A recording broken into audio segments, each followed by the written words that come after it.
fucking some creative director or some lead director or something like that. He was talking about the stories not being important in video games, like the narratives. What? Did nobody read that? Okay, never mind. Don't want to talk about it. Never mind. I want to read it now. I want to read it so I can know who I need to find and kill. See, I wish you guys had read it because I have this whole thing lined up. I'm ready to go on this fucking spiel about that because everybody is pissed about that article. All right. Well, why don't you summarize it for us?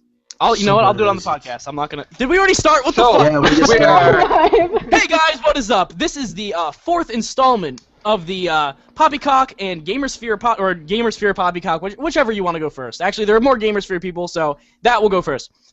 It's the fourth GamerSphere. 1, 2, 3, 4.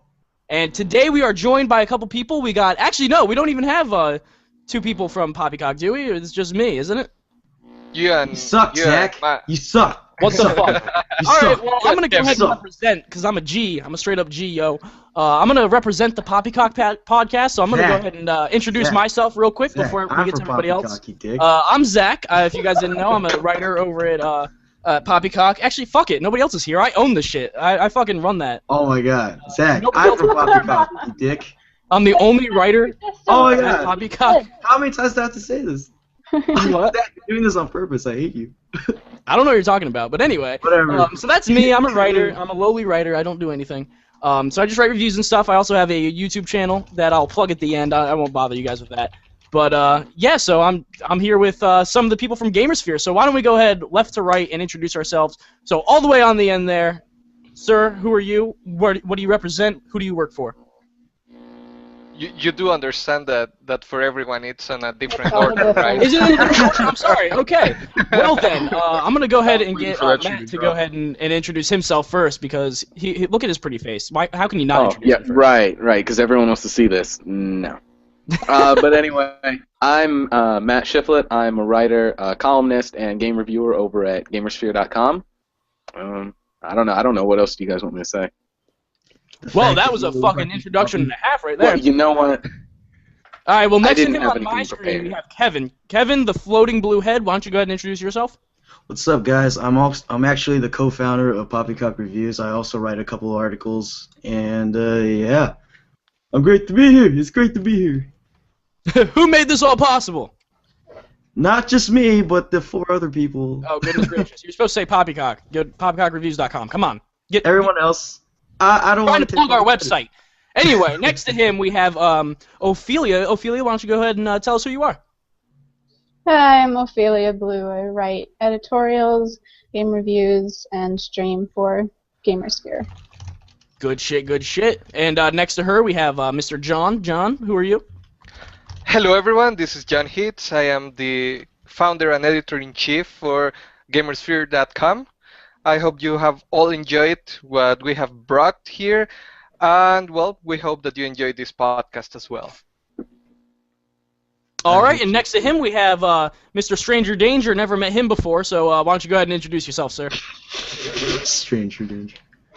I'm guessing you're talking about me, Zach. Yeah, yes, I Messed up. So, hey, what's up, everybody? My name is Gasicles Stamus. I'm a columnist over at GamerSphere covering the PlayStation platform and PC games, although as of late, I've been most of my posts have been hardware reviews and some retro games.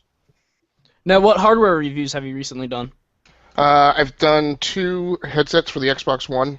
I did the Titanfall, Turtle Beach Air Force Titanfall Atlas headset, and then followed that up with the Turtle Beach Air Force X07 headset review. Because, you know, Turtle Beach can't make headsets with short names. I was just about to say that. I was like, holy shit, each one of those is like a mouthful. We got like a strategic homeland enforcement and logistics division type situation going on here. But so that's everybody. That's us for the GamerSphere and Poppycock podcast.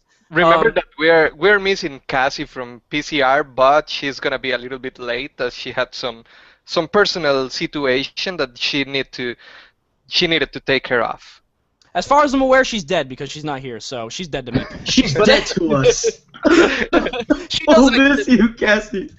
No, you guys might have noticed I missed last week, and I apologize for that. I had a little bit of a situation, if you will. And I was dead last week, but I'm back from the grave, and we're gonna go ahead and kick it off with a topic that nobody else has apparently read about it. Apparently, I was the only one who read about it. I heard about it.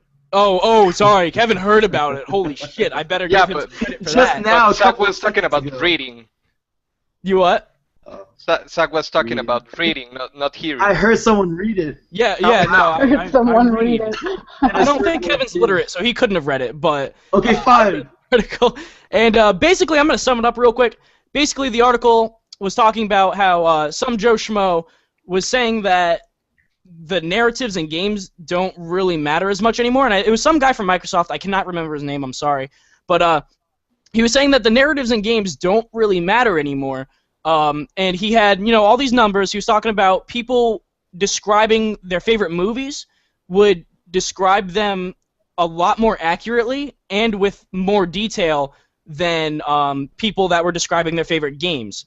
So he was saying that there's a correlation between those two things, and then he's talking about achievements and stuff and trophies. How you can tell how much of the game a person has completed by the trophies and the achievements. And most of the people, like only a third of the people that play a game will finish it, is what he was saying. So basically, that was what the article. So was about. Apparently, I messed up, Kevin. I don't know what the fuck read you're it? on about, but You read it and you didn't know who talked about it nor where he was from. I read it earlier this week. I don't have the name. So I can look it up if it's really that important. I'm pretty what I sure was trying to it get should have across- been Tom Abernathy You what? from Riot Riot Games. Okay, I have right, to take a that's what he stand was saying. here. Okay, I'm sorry. I have to take a stand here because I played Okay, the. Ophelia's getting ready to go. Oh God! Oh, shit. Everybody get ready. Ophelia, Buckle in. Ophelia, Buckle in. Oh shit. I feel you. Okay, go. Could you not come up with a better pun than that? I mean, I'm really. sorry. That's all I got. Okay. So I play League of Legends. I've been playing for about 4 years now. I played since season 1, and this Damn. hurts me. This hurts me inside because they recently got rid of the Judgment. They got rid of the lore in League, and this hurts a lot. Because exactly what he's saying, which I think is absolute and total bullshit. So League of Legends is an amazing game, and I'm really upset that they got rid of the Judgment and the lore. It was an amazing. Well, he wasn't just talking about League of Legends though. He was talking in general. He was saying in general, the game. So wait, they got rid of it all? Like They it got won't rid show of up in it your all. They champions? just got rid of you open up League, and usually there's a tab that you can open where you can read the lore, and it's gone. There's just yep, there's no more lore in League anymore. Oh, that sucks. I mean, like, I remember back in, like, when you're in-game and you can just read the lore while you're playing the game. Is that what you're talking about? No, Or is it all out of League? Like, it's not all out of League. I mean, champions still have, their background stories and all, but it more won't and be. more. It can't be accessible like through the game, inside the game while you're playing. Yeah. Nope. Yeah, that's what I noticed. That sucked. It's just gone. It's just gone, and that's so sad because they had really great stories and really great controversial stuff, and now it's just gone. Don't worry, we'll never forget. I know. Hashtag never forget. Season 1 forever. I remember when I could play Ash mid. I remember that Sure. was a thing. I'm gonna pretend like I know what that is. Yeah. Zach, you need to play some League. Well, see, what my thing was, I don't know much chest about. hair. I don't know much about League, I guess. Like, I've never played it, whatnot. But in the article, he was talking about campaigns in general. Like, just like the campaign modes don't they don't really matter, whatever, blah blah blah. And what I got from it was he was like, the only people. Okay, the whole internet is up in arms about this thing. Holy shit, people are freaking the fuck out. Like, they're like, oh, games matter, blah blah, or narratives matter, blah blah blah, and they're like yelling at him and all this Yeah, shit. games do matter. And I agree, but what he was saying is from a business standpoint. From a business standpoint, the narrative isn't as important, and I can see his where he's coming from because he was talking about he's got the numbers. I mean, he's like you can see from trophies and achievements how many people complete the game. If only a third of your audience is completing the game, whatever little story there is, it's not really all that important. Like you don't from a business standpoint, it's not as necessary. Like you can make like Candy Crush and make $15 million, whatever the amount is. So he was talking about it more like that. Like it's a viable option not to have a narrative in it. And he was saying that the only thing that I can argue against him with, I mean, like I said, he's got the numbers, he's got things to back this up. So everybody's saying like, oh, I complete the campaign on every single game I play. I that's all I pay attention to. That's all anecdotal evidence, and anecdotal evidence is from, if you don't know what that is, it's from a single point of view. It's from your point of view. That doesn't necessarily represent the whole population. And what he was saying was that, what they were saying based on the word, like, you described the movies, like I was saying, in detail, and not so much the video games in detail. That's the only thing that I can really argue against with him, because that's not really scientific data. That's kind of like, oh, that you've got more detail out of a movie than a video game, but a movie is 2 hours when video games can be 40, or more. So that's the only thing in the article that I could kind of argue against, in that it wasn't very, that it's not very scientific, that point. But go ahead. I think the one thing that is quantifiable, and I talk a lot about labor effort and constraints and things that drive the length of a software development lifecycle. One of the problems is that the business case for his argument is that investing time in that narrative, sucks up the dev team's time and sucks up the development studio's money, Exactly. right? Because you hire a writer. The writer has to write the script. Only certain components of development can commence before the script is entirely done. And then that script creates a design constraint for the team, right? As they're sequencing action, all of that action now has to tightly couple to the way that narrative was laid out, and it's serialized. So constraints drive software development cost and labor effort, right? It's much easier for me to paint on a completely wide open, blank canvas.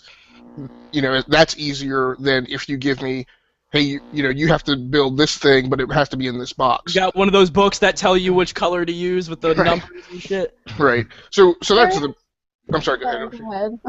So that's the business case. I've got 4 other things. If I get too long-winded, somebody shut up. In these guys' defense, one of the things they were mentioning, and maybe arguably the principal thing, was simply that maybe not so much that the narrative doesn't matter, but that the Hollywood structure for narrative, which is that 3-act sequencing of opening, confrontation, and conclusion, doesn't fit always for video games. And the other 3 things, things from my personal opinion, is it definitely depends on genre. I kind of get very quickly tired of the narrative involved in a real-time strategy game, because I'm predominantly interested in the combat and the tactics. Yeah, if you got like an RPG that was like a JRPG with no plot whatsoever, that would be like, what the fuck is going on? Like, right, exactly. But then by the same token, I don't need that in an RTS, and I don't need that in a racing game, right?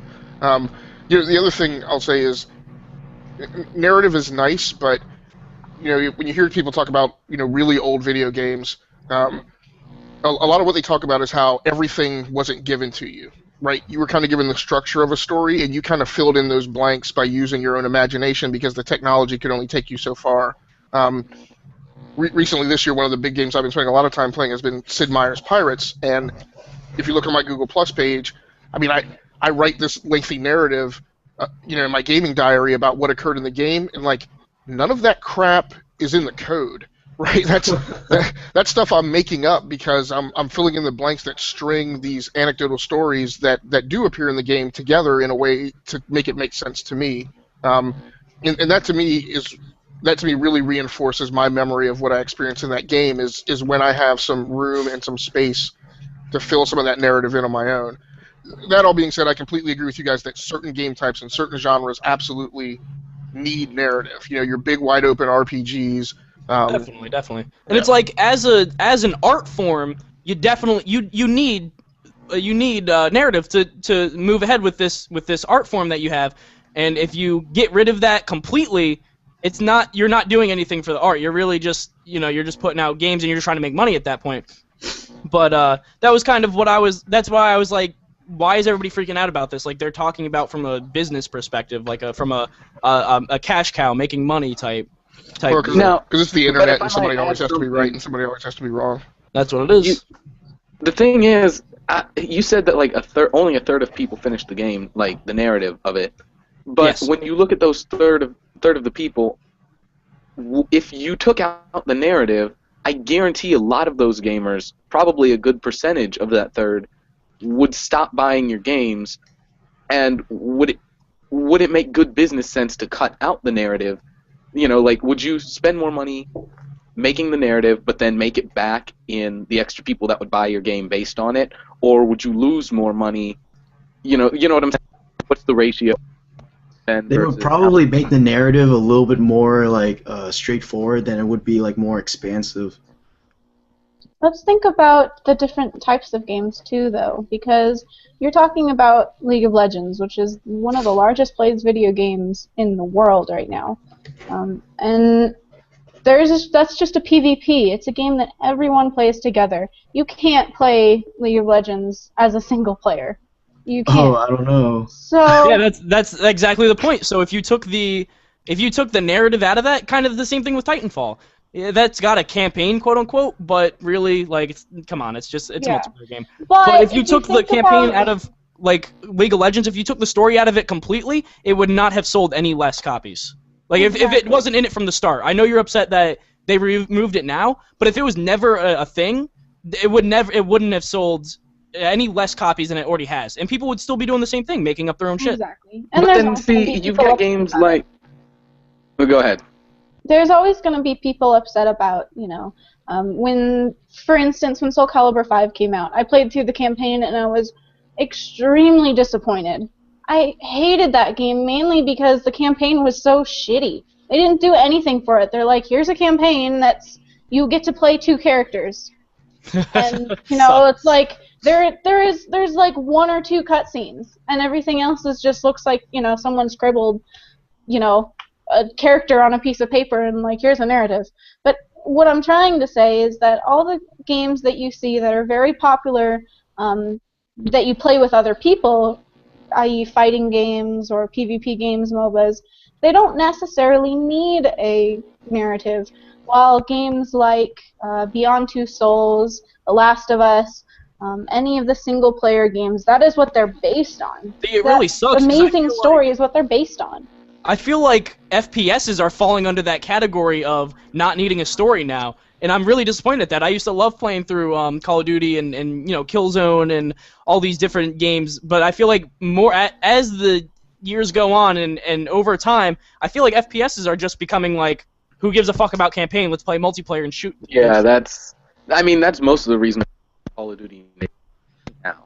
But like Ophelia brought up a good point about how narratives aren't as important in those multiplayer games, but you can hardly sell a single-player game, i.e. The Last of Us, without a decent narrative. And this is where I'm completely confused as to the article. Like, how can he possibly say that narratives aren't important or that they don't make good business sense even, when The Last of Us was, the game of the year for literally everybody, and it sold, 6 million copies already?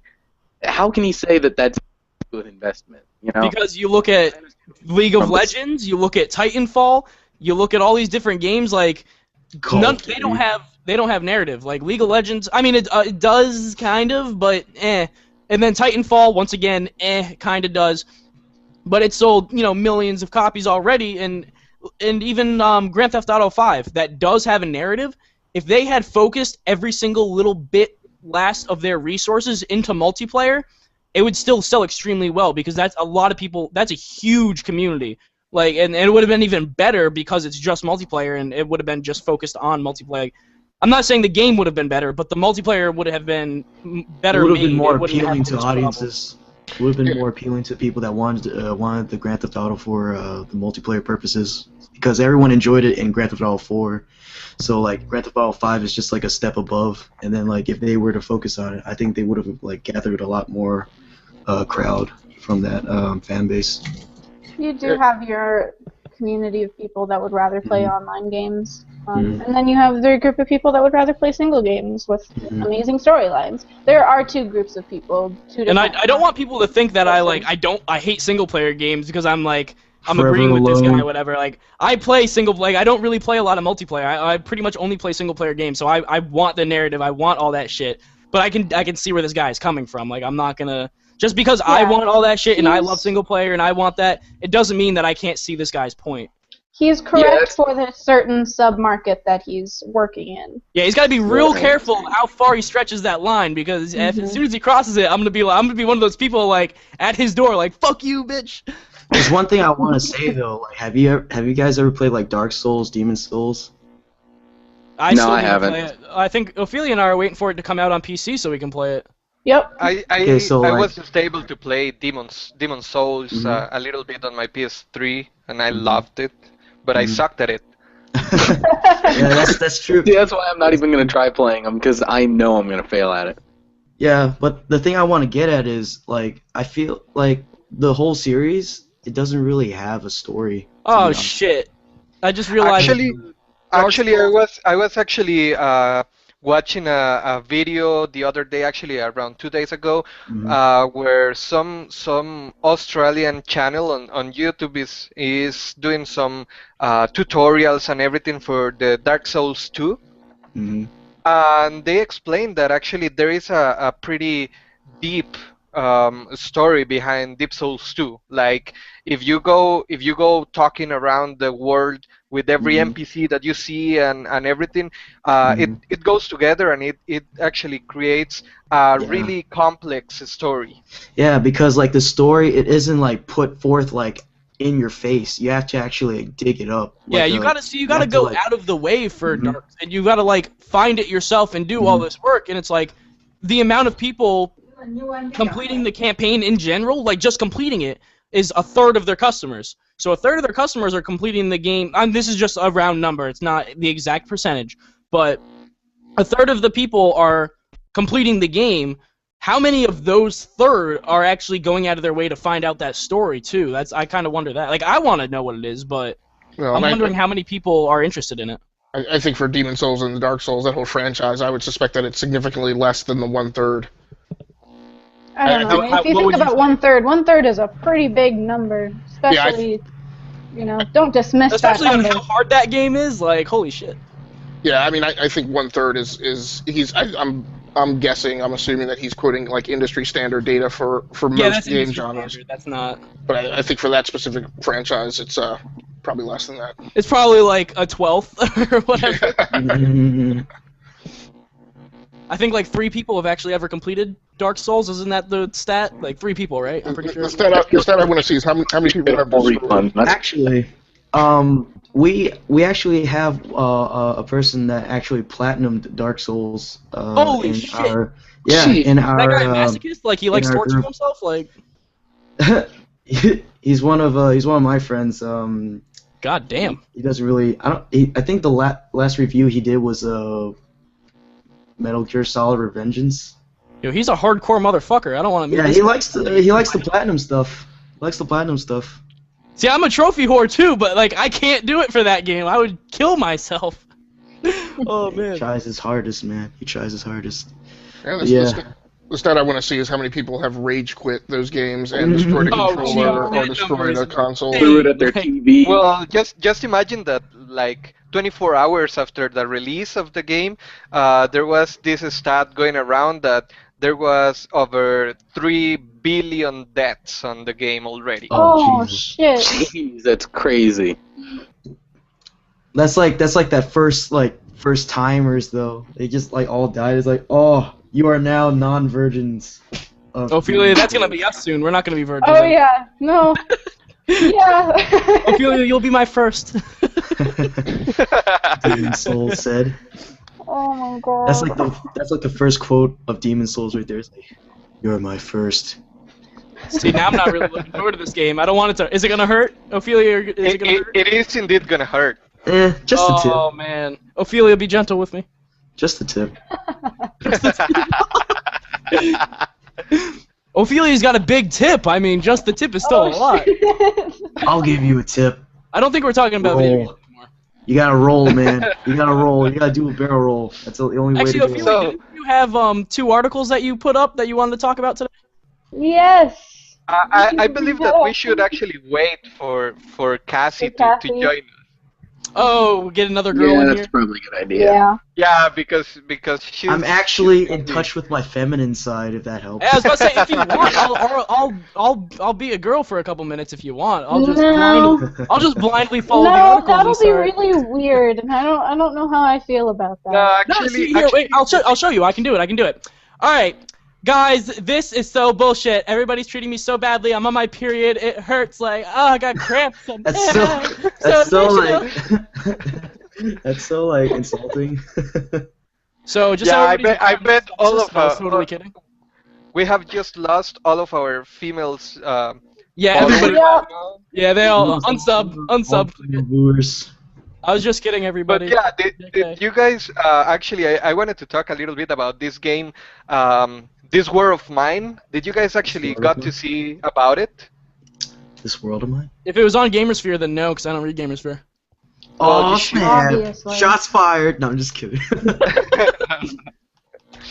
Well, this War of Mine is actually a pretty good game that was recently announced. It was announced last week. It is a war game. However, Oh, I it think I've is seen this. you do not take part on war as a soldier. You are gonna be one of the affected people So you're a that casualty live of in war. that live in a war zone. You know. Mm. That I sounds like gonna be a- I like that. I just don't know how they're gonna pull that off. I'm gonna be Iraqi Yeah, I was or just saying, Afghani. I feel or like it could something. be very boring or interpretive. You know, like it could present a good narrative, but then on the other hand, it'd be completely like, where's the gameplay? Matt. You can never pick know, a side? man. You never know. Pick a We don't side know already. this side. We don't Well, know this. You know.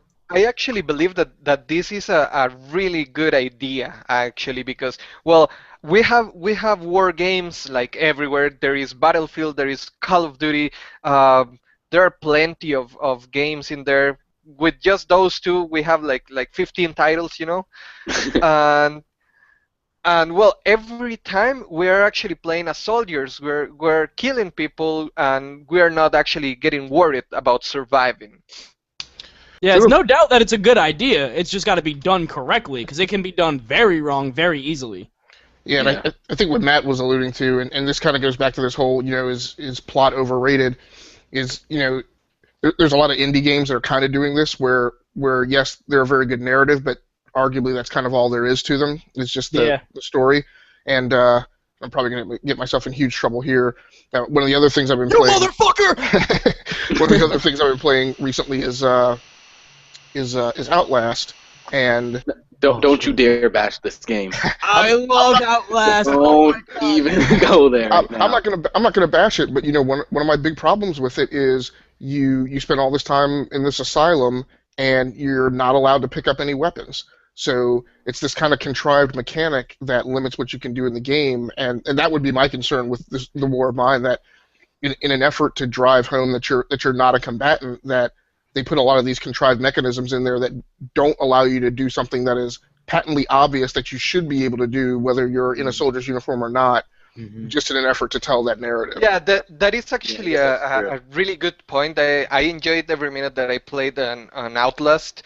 I actually also noticed that sometimes on different scenes of the game, like you had those scissors and different weapons that you could have used against your opponent, and you were just able to run.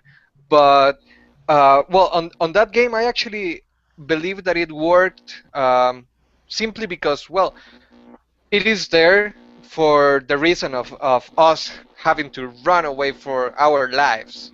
And on this one, I believe that, well, indeed, they really need to allow you to use everything that is around you in order to defend yourself and to survive instead of just running.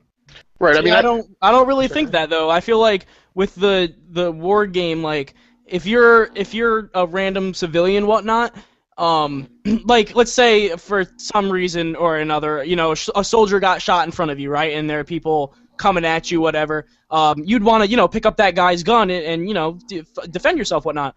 but Yeah. a random civilian is not going to be able to control that weapon with any means of proficiency. Like there is going to be, it's going to be shit. Like you might not even hit anything. So it's like, why even bother? Like, if they put that mechanic in, like this is just one example, obviously, but if they put the mechanic in for a person to control a gun, a random civilian, they're going to make it so it's extremely hard to use, and it'd probably be very frustrating. So there's really no even point of putting that in there if it's just going to piss off the player. Like, unless they add this aspect where you can, like, gain, like, experience and stuff, and then, like, you get more control, more accuracy, and all that that's stuff. true too. That'd be I didn't kind of think cool. about that. But what I wanted to say, like, if you guys ever remember that game called I Am Alive, I feel like this game is kind of like that one, where it brings you to a different perspective. It where would be it's like, actually pretty amazing if it was like I Am Alive. it's like apocalyptic, but there's no zombies, there's nothing. It's just like, you're just trying to, like, find other people or find your family and stuff, and then you have to face all these, like, obstacles, like other people trying to kill you, trying to get what you have and all that. And then, like, with this kind of game, it's kind of like you're trying to avoid any conflict whatsoever. You're just trying to live to the next day. I feel like us as gamers, especially if you're hardcore gamers, you do have this mindset of you can protect yourself. Whereas if, per se in Outlast, or maybe in this game, The War of Mine, like, if you're just a civilian, you're gonna run as fast as you possibly can because you're fucking terrified. And Silent Hill. it would be the same in Silent Hill, whatever. If you've seen enough scary But movies, you know not to stick around. Yes. But as a gamer, if you've played games for, as long as we have, you have that mindset of, oh my god, I gotta get something to defend myself. That's just something, that's... Yeah, if somebody broke into my house right now, I'd be like, let's go, bitch. Like, I can fight you. I played Street Fighter. I can do this. Yeah, if you weren't a gamer, or whatever, then that wouldn't be the thing that pops in your mind at first. Talking about that mindset, though, like, when I play, like, Resident Evil 5 and Resident Evil 6, I never have that notion of, like, trying to run away or anything.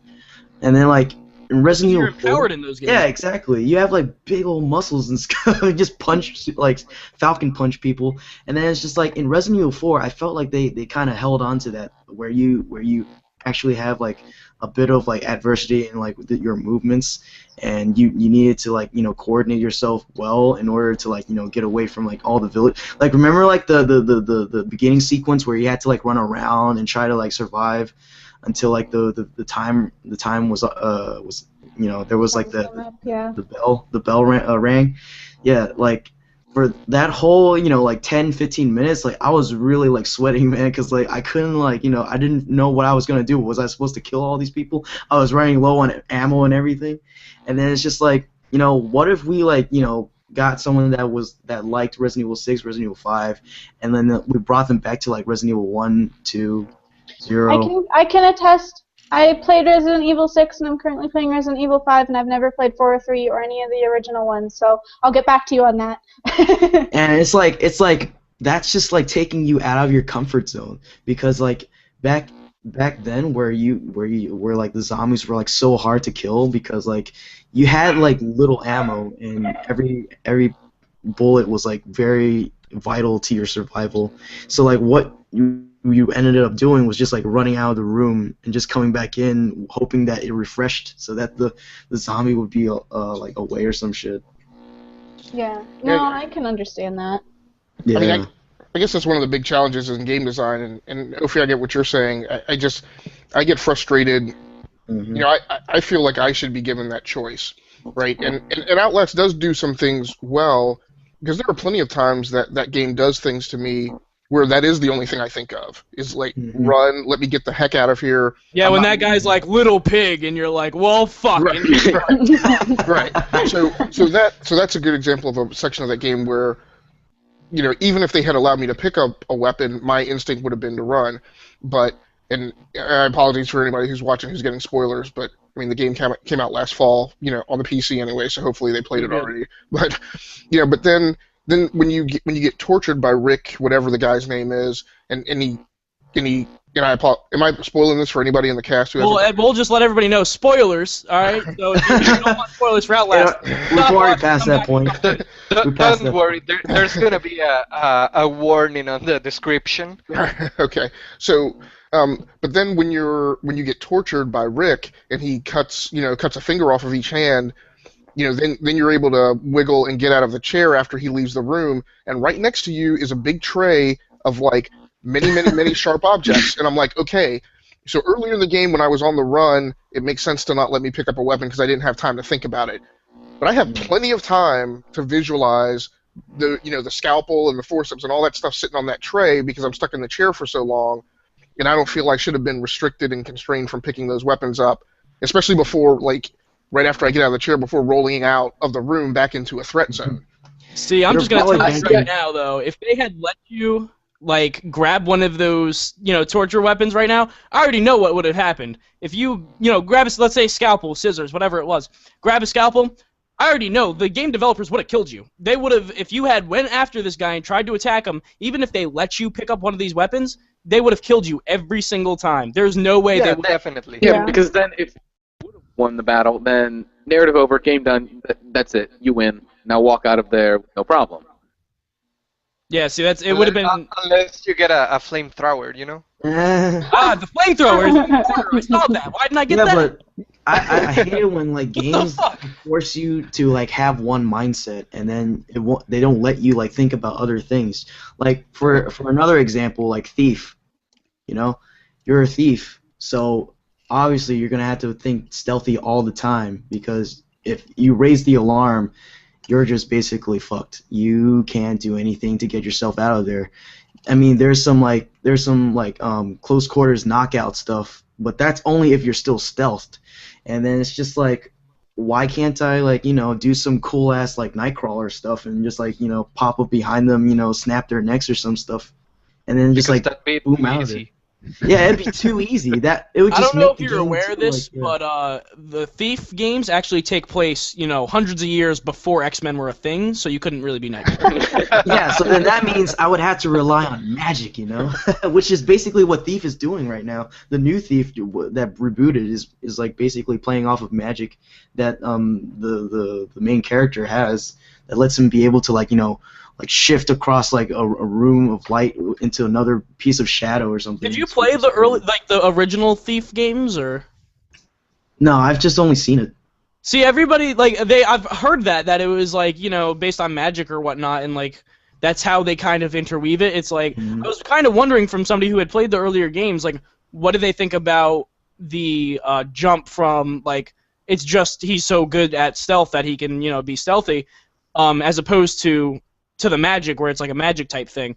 I was kind of wondering how you felt about the difference, or whoever, if anybody's played them.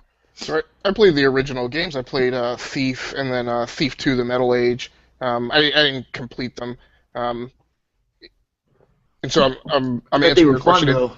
Yeah, they were. Yeah, they were. And I'm That's a very reviewer answer. Well, and here's my thing. Here's my answer to your question. That's not an answer to your question. I didn't complete them, and I also don't have interest in playing the other one because I think kind of some things that Kevin was saying, which is, again, I don't like that contrivance. I don't like stealth games that bury you so deep in the stealth that you have no other option. I love games that have that great balance where, if I shift into a completely combat mode, I can survive as long as I only engage the first few guards that show up. But if I stick around long enough to get gang jumped by a bunch of them, then obviously I fail out.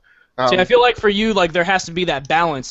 For Outlast and Thief, there is no balance. It's either one or the other. For I guess games that you enjoy, it's got to be balanced. I got one more for you. Skyrim. Bam. Drop the mic. Come on, because Skyrim, you can do anything. You have all the choices you want. You can do anything. What? No, the sneak Skyrim sucks balls. What the fuck? Wait, Dishonored. Oh yeah, then there's Dishonored. Alright, the sneaking in Dishonored is good, but Skyrim, the sneak sucks balls. I don't even know why you brought that up. That is not even in the conversation. No, I'm not off the table. I'm not just talking about the sneak. I'm talking about all the things that you can do in Skyrim. Like there's Oh, always okay, okay. I thought you were Because talking about Skyrim is I was like, open world. You can look at Yeah. Skyrim, and it's not going to be classified as a stealth game. Skyrim is yeah, open but world. unless you're like a bowman like I am. However, yeah, they call those there are a archers lot nowadays. yeah. I'm a bowmaster. No, I'm just kidding. Bowmaster. yeah, But there if you think are a about lot if we of go, quests. But Ophi? before you guys go on, it seems that I have to leave now because I need to get ready and get out of the house. So thanks for having me on your podcast, and it'll be a pleasure if I can come back again. Did he just say he needs to get laid? You go right Yeah, ahead. I gotta get laid, man. No, I'm just You kidding. go I right gotta- on ahead. Get out of here. What are you still doing here? Get out of this call. All right, peace out, guys. See ya. bye. Yeah. Yeah. Yeah, what he was saying about like bringing Skyrim is kind of way different than Thief, but there are a lot of quests around there that you can either go in stealthy or kill everyone. I But does love anyone, to kill aside from everyone. Kevin, actually play it stealthy? That's a No, good probably question. it's impossible to do so. I mean, So, like I Or think I- Assassin's Creed strikes a pretty good balance. weapon I can think of. The last thing on my mind, let's hide behind a rock and see how long it can possibly take me to get this guard's attention. No, I'm gonna run in there guns blazing and kill them all. See, I But- feel like we're not talking about the biggest game of all time in terms of doing whatever you want to do, and that's Minecraft. You can do whatever in Oh Minecraft. boy, Minecraft. So Here we go. say goodbye to Zach because he's out now. You know. You guys don't like Minecraft? Heresy, Minecraft get is out so of the much call. fun. I tried it. I hated it. Why do you hate it? It's Okay, so much no. fun. Call, you're done. I don't have Okay, enough Am I really enough the only one who creativity. likes Minecraft? Hold on. Let's move away from Minecraft just because. No, I want to Very know. No, let's- upset. Somebody like Minecraft in here. Seriously? Like, that's a It's good not game. that I don't like Minecraft. It's just that I know people are going to get upset, and this is going to become a war zone. I legitimately want to hear. I've never heard somebody that didn't like Minecraft. Like, what don't you like about it? It is boring. Okay, it's boring. Oh. It's boring. There is no narrative. Fuck the narrative, right? Minecraft sold millions of copies. Like, there's no need for narrative. Bam. And Bam. then just check which kind of people are playing that game. They need to either be like super creative or have like 24 hours free a day. I want to say that you just complimented me and said that I was really creative, so I'm going to go ahead and pretend that you didn't say I have no life. You're saying I'm creative, and that's what I'm going to go ahead and pretend. I feel like Minecraft is the more advanced version of Legos. Hell yeah, Legos are fucking awesome! I didn't play with Legos when I was a kid. What? Ugh. Did you not have a childhood? I'm Well, sorry, I was playing on my Game Boy Color all day Yeah. long. You almost said advanced and dated yourself. That was I know I did. That was close. No, but Legos are fucking great. I still play with Legos. Fuck you guys. Don't judge me. Alright, so what did you guys want to... We were about to move to something else, and then I got off on the well, Minecraft thing. I want to put something out there really quick. We were talking about games putting you in a specific mindset. Putting that back in your mindset, what do you think about how Amnesia put you in a certain sort of mindset? Because, to be honest, when I played Amnesia, I never thought about, oh my god, I gotta grab this, sharp thing off the table to go protect myself. And I mostly thought that because I didn't know if the monster that was coming towards me was real or part of my imagination, part of my insanity. I'm sorry, Ophi, can you say what game you're talking about again? I'm sorry, I was paying too much attention to the headband and eye patch. The eye patch that he has. Oh my so god. you're Okay, a pirate we're off the now? rails here. She's Amnesia. talking about Amnesia. Yeah, okay. Oh, No, that. Okay, yeah, that game. All right, cool. Now I'm on the same page. Now, I can't speak for Amnesia because I never played it. Yeah, I Listen didn't there. either. I never played Amnesia. Like, for Outlast, honestly, I'm not into the horror genre. Outlast is like the only horror game I've played in quite a while. But I was in that mindset where I wasn't thinking about, like, as Axically said, I wasn't unlike him, I was not thinking about grabbing the scissors from, the table there. I was thinking about how the heck am I going to get out of here? And I guess coming from a horror noob like me, that's completely different than if you're someone who plays horror games a lot, then that was a very obvious problem. Well, see, I thought about grabbing the scissors from the table, and then I was like, no, I can't run with scissors because I'm an adult. And see, I thought you were going to be serious here for a second then... and come up with something legitimate, and then stab myself. Well, and that's the thing, Matt. Is Outlast is it was a very risky game to try and pull off. And my thing is, I'm not saying that I thought in every instance about like grabbing a weapon and defending myself and being bent out of shape because I couldn't. What I'm saying is that that guy sits there and he yammers at you for who knows how long. Then he cuts your fingers off. I was pissed. Like I really disliked that guy. And I think everyone hated your fingers off. I don't think. Right. And the game had a good effect in that it made me consciously snap out of the mode I had been in up to that stage in the game where I just wanted to run and get away from everything. And I'm like, okay, that everybody else that I've run into at this point is just insane. This guy just made it personal. But again, because of that contrived game mechanic, I looked over, I saw all those things on that tray, and I couldn't do anything about it. And that kind of broke the disbelief, that I had been able to maintain up until that point in the game, and that was just a negative detractor for me. Well, I feel like I hope that you learned your lesson on trying to grab scissors off the table, because the eye patch is obvious evidence that you fell and stabbed yourself. So I would hope that you wouldn't try that again, sir.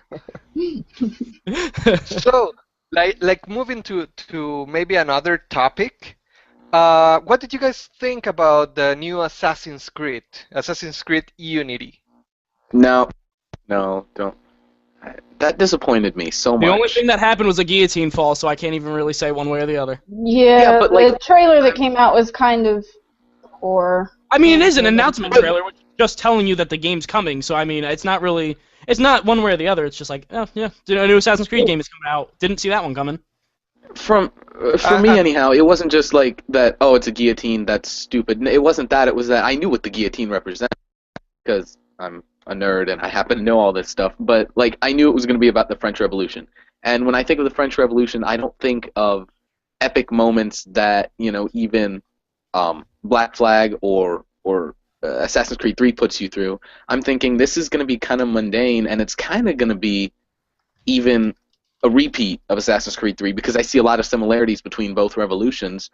So that's the only that it just didn't impress me. So what you think is that Ubisoft is not going to learn their lesson from Assassin's Creed 3 and do the same thing for Assassin's Creed Unity and make it, the same exact game. I feel like they're going to be like, okay, well, a lot of people didn't like Assassin's Creed 3. We might want to vamp it up a little bit, and the French Revolution may be the way to go because while there isn't a lot of action that people would know on the surface, there actually is a lot of history there with shit hitting the fan. So I mean, there's a lot of opportunity to embellish on that too. It's not like they don't have to stick to what everybody knows. They can embellish whatever they want, and they can do different historical things that people don't know about.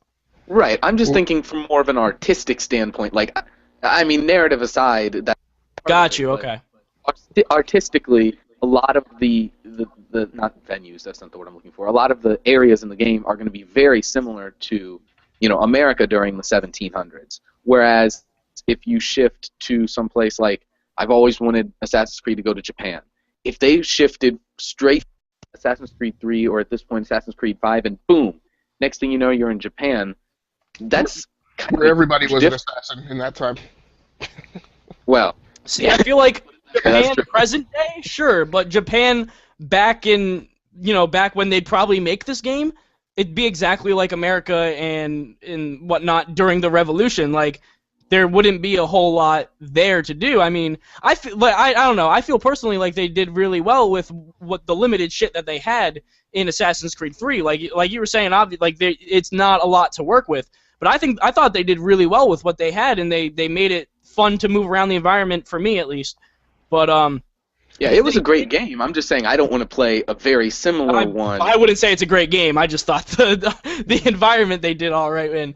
But like if they went to Japan present day, sure, you've got all these buildings and parkour and shit you can do all this different stuff with. So there's a lot to do there, but Japan, while you got the samurai and all that shit, like there it would be exactly the same as America, if not worse. Like there'd be a lot more open space there. So my only thing is we shouldn't make the assumption that that the presence of the guillotine means it was during the French Revolution, because the last execution in France by guillotine was in 1977. Well, I feel like it's a pretty safe bet, though. I mean, I know. I was just throwing out my little history tidbit. No, you're totally right. It might not take place during that. That's a very good point. Like it very well might not. That's a very good point. I just think it is going to take place during Revolution. I do too. I was being completely ridiculous. I think it'd be cool though. That's a good idea though. If it didn't take place during the Revolution, that'd be pretty neat. Like get some modern era, like quasi modern era, not like you got machine guns firing at you, but like a quasi modern game. That'd be pretty cool from Assassin's Creed. Well, you have to keep in mind that the main character in there actually looked like he had a revolver. That would still, I guess. French Revolution times then. Yeah, we covered this in the last podcast. I'm not going to go into my rant again. I didn't know that we covered this in the last podcast. I didn't get to watch the last podcast. So, I'm not. Did you guys really cover Assassin's Creed Unity in the last podcast? We covered the leak that they had. There was a leak about an image with. Yeah. See, that was the leak that I read about. I didn't read about the trailer. I didn't realize the trailer was out until today. Oh well, you guys will get over it. And something more maybe fun to talk about. Well, you might have seen that Japan actually named Pikachu as its official mascot for the national soccer team. That's so cool. That's awesome. I love that. That made me so happy. I'm so glad Cassie's not here to shit on Pokemon because I fucking love Pokemon. Oh my god, I know, right? Childhood. I was actually trying that bitch. I hate her. I was trying to save that for when Cassie arrived, but I couldn't. I don't know if she's gonna be coming today because we're supposed to end pretty soon here, and I don't know if she's gonna be able to make it. Yeah, it sure seems like that. But well, there is a sports site called the Sports Grid. We will definitely leave the link to them on the description. They actually took the time to assign a Pokemon to each and every country that is taking part in the 2014 World Cup. I bet America got Snorlax because we're fat, right? Actually, I found that funnier than I should have. Actually, it wasn't the Snorlax. It was a Slowpoke. Oh, come on, really? Close enough. Fucking Slowpoke? What the fuck? Who got Dragonite? Who got Haunter? Well, I don't think anyone got Haunter. There is no Haunter. Oh, bullshit! Bullshit! There are some really cool ones. Like the for United example, Republic is that Laboa got Haunter. That's who got Haunter. Actually, in here, there is a Snorlax. Snorlax was Bosnia and Herzegovina. But that has no. That's stupid. America should have got Snorlax because we're fat. There. No, we should have got Munchlax. We should have got Munchlax because we're the mini fat ones? What does that even mean? Yeah. No, I feel like we should have got Snorlax as a whole, and then Texas itself should have been its own nation and got Munchlax because it's the fattest. Wow. I'm sorry, Matt, you have something to say over there? What's up? Nothing. I think that we lost Ophi now. Sure. You lost me too. I have absolutely no idea what's going on right now. I'm a funny dude. That's what's going on now. Oh, that was gold. See, she almost bit herself. You almost bit yourself. What the fuck? So, never before in my life have I gone, oh man, that was a grade A joke. I better fucking bite myself. Where are we? Ophelia's got a problem with trying to bite herself over there. Well, there are some different ones. Like, for example, Brazil they got Executor. Oh, that's pretty cool. I like that. That passed my test. That passed my grade test. My favorite one though was for Chile. They got what? How to pronounce that? Is that Art or Sino? I don't know. But they got the, and I thought that was funny because it's Chile. I don't have any idea what Matt's saying right now because he's breaking up. Give me my crap. Work here. Sorry, Matt. And well, the best Pokemon that I found out in here, it's quite interesting. It was to Honduras.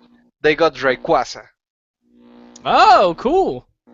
Got lucky with that one, Rayquaza. Dang, that's a pretty good one. According to the explanation the authors gave, it is because of one of the Aztec gods that I have no idea how to say that name. Quetzalcoatl. Okay, that one. Yeah. That one, exactly. That one. That one. Okay, cool. But yeah, like every country got like a short, funny explanation. For example, my country, Costa Rica, got monkey. Why is And that? their explanation was because we are a tropical country that has monkeys. Oh, see, I thought they were being racist. They were like, all Costa Ricans are monkeys, so we'll give them a monkey. They're a lot less racist than I am, apparently. So Definitely. if you read why USA got Slowbro. Oh, we got Slow Bro. I thought it was Slow Poke. Slowbro. The only Let me just get to that. the only Oh yeah. definition, or not definition, the only reason that Slowbro got USA, and I quote, the word bro. I love how you said the Slow Bro got the USA, not the USA got Slow Bro. Slow Bro got stuck with the USA. Oh, that's great. Slowbro.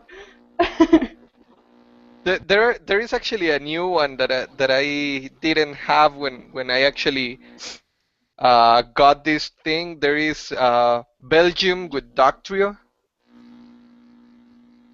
Huh. My first Pokemon card was a Diglett. My very first Pokemon card. I don't even know what my that? first one was. Diglett is the de-evolution of Dugtrio, you know, so it links together. Okay. I'm gonna stop talking now. Thanks for having me. But yeah, I believe that as Cassie is not gonna be able to join us, we Nah, I think might she, want to why give not? we might want to give Ophi a little time for her to talk about her articles. Okay. Won't be as long this time, but I'm gonna shit on them no matter what. No matter how much I agree with them, I'm just gonna shit on them for fun. It's gonna be good. good to know. Thanks for telling me ahead of time. Okay, well, last week I talked a bit about the treatment of female gamers and how a lot of male gamers will treat female gamers. This week I talked about the appearance of women in video games. And I touched on some pretty interesting topics that not a lot of people have heard about. The psychological consequences of these stereotypes, for one, and two, why a lot of female gamers will choose to play the big-chested women or, you know, the very sexy women. I don't know who here has read it. I read it. But I read it. I'm ready to shit on it. You ready to go? Okay. No, I'm just messing with you. I did read it, but I'm not gonna crap on it. Now you're talking about the appearance, right? Not the treatment. The appearance of women. The appearance, yes. Okay.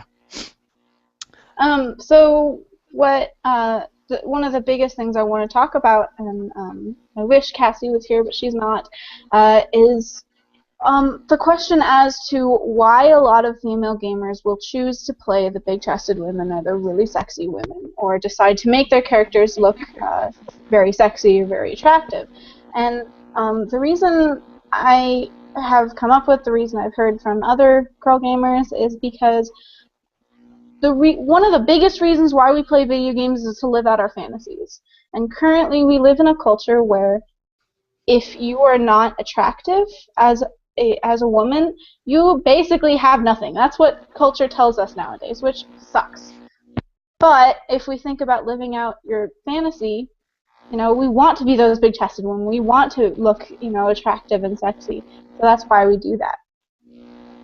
Yeah, I feel like I don't feel like this is just lot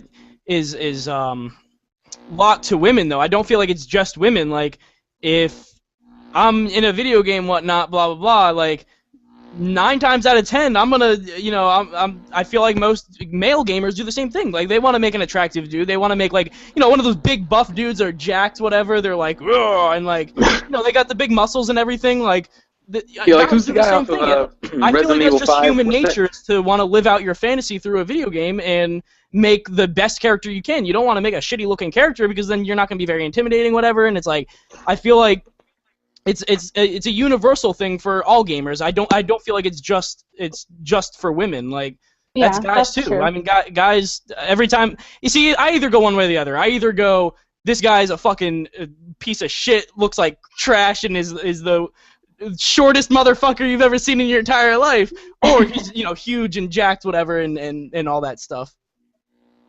Yeah, well, I mean, it's just living out your fantasy. It's, you know, and that applies to everyone. But so I don't feel like that's a bad thing, though. Yeah. Do you think it's a bad thing? Is that what you're? No. I mean, I mainly bring that up to counteract a lot of the feminists' point of view, where, you know, oh, that's bad and we shouldn't have that. Oh, see, that's what I thought. Bring that up just to counteract, you know, what is normally said on that topic. So. Well, Gotcha. I mean, like Zach was saying, it kind of does go both ways, but you know, He said it goes both ways. you know, I'm gonna leave now. So no, but what I was gonna say is, like, you know, in games, it's not generally as appealing for us to play as just your average Joe person. You know, would Halo be the same? Obviously not, if Master Chief wasn't completely, you know, decked out in his armor and his, you know, augmentations. Would it be the same? No. We want to be super, and you know, sadly for feminism, I guess, you know, that goes towards, you know, big-breasted and crap. But I mean, I don't know. It's just, I don't know.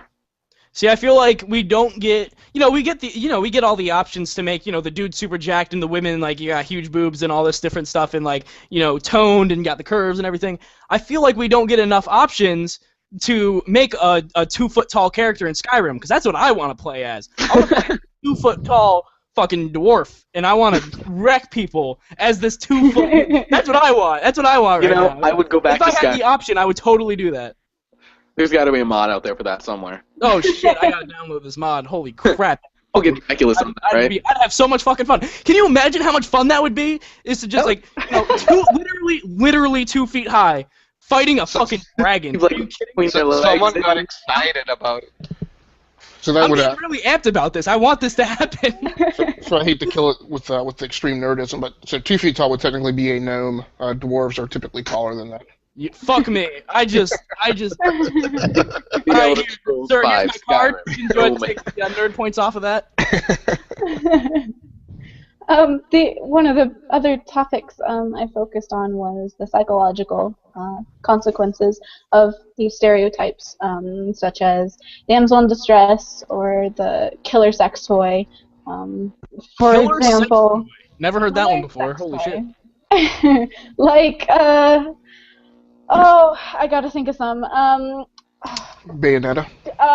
Yes, thank you. Bayonetta or any of the girls in Dead or Alive.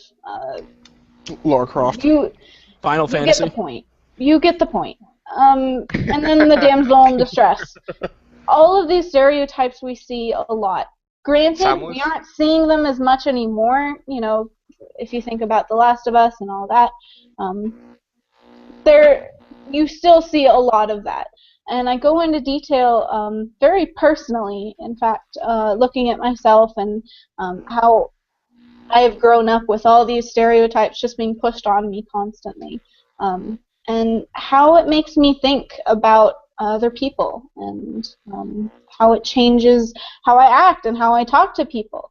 And it's really sad. It really is. And this is not just video games, but all culture. How do you feel like that has affected you, like Okay, well, I guess that's my question. How do you feel like that's affected you? Because, I hate to, bring this up again, but males get all this, societal pressure too, but I don't feel like as many males are as affected as females, and I don't know if that's because, we're trying to get to that, with feminism and everything, where it's not equal right now, and that's what we're trying to get. We're trying to strive for equality, and I feel like in this aspect, men and women are kind of already equal because males get all this pressure too, but it's never talked about because women are considered as a lower class or whatever. Yeah. Well, I don't feel like it's talked about enough that males get all this pressure too, and that is equal because both of these parties get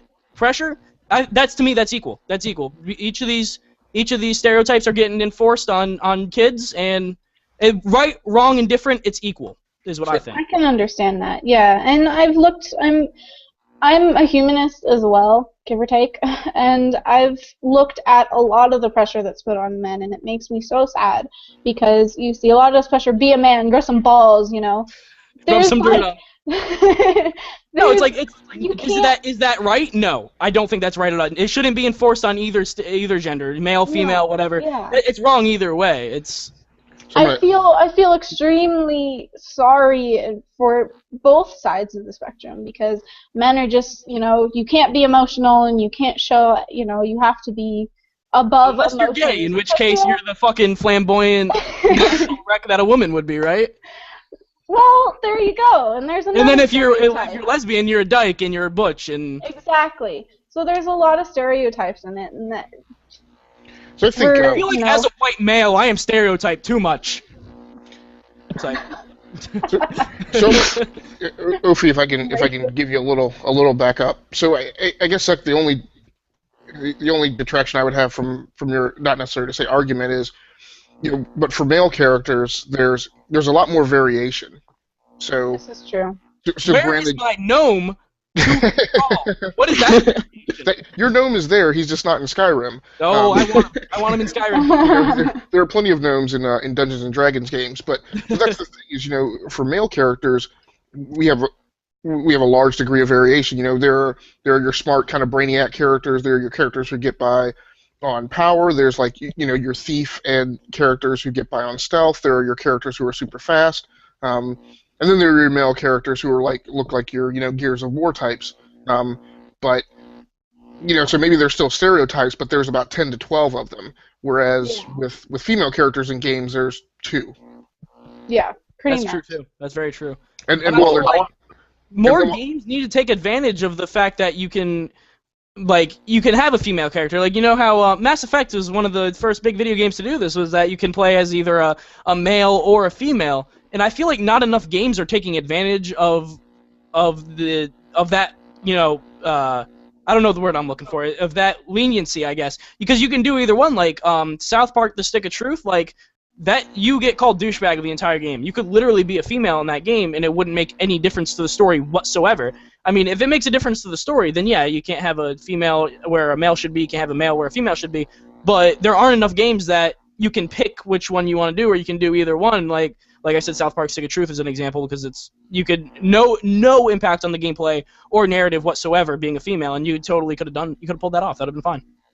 Yeah, no, I love games like that. A lot of the times I'll have issues playing as a male character because I just don't feel like I connect. And that's one of the big things that I look for, is I want to be able to connect to my character, especially if I'm going to be play them for 40 plus hours.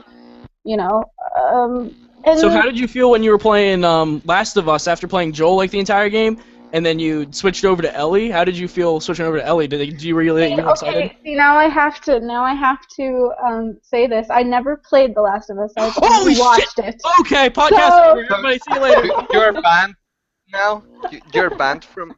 Hey, I haven't played It's Last over at my I had it boyfriend's since house, Black so Friday, and I still haven't played it yet. Matt, now So- is the wrong time to chime in because fuck you. You're on podcast. well, then I have to admit Wrong that thing to say. I have to admit that I have never played Skyrim. Oh.